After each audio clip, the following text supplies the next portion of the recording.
hundiisanda paha nõu. No nüüd oli rebaseisand jäneseisandale õieti vihane. Ta kohtas kord hundiisandat ning kaebas sellele oma häda.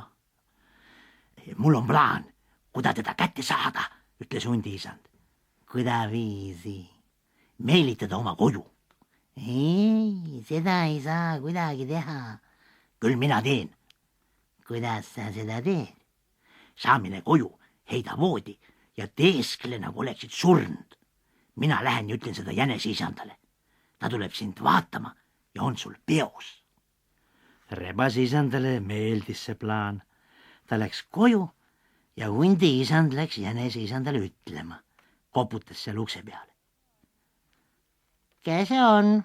Küsis jäneseisand. Mina, hundiisand. Ma tulin sulle ütlema, et rebaseisand ära suri. Miks sa leinamärki ei kanna? Ma lähen just seda ostma.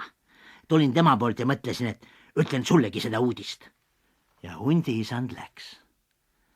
Jäneseisand sügas kukalt, pidas pikka nõu ja otsustas lõpuks ikkagi vaatama minna. Läks rebase maja juurde, vaatas, kedagi pole näha. Läks siis sisse. Rebaseisand lebas liikumatult voodis. Jäneseisand pommiseb endamisi. No näen, on teised kõik vaese rebaseisanda hüljanud. Ei tule teist keegi vaatama.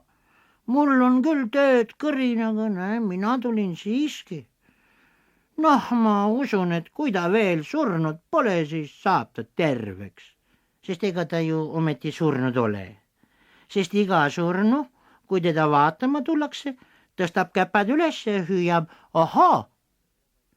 Muidugi tõstis rebaseisand käpad üles ning hüüdis, ahaa. Ja jäneseisand jooksis minema.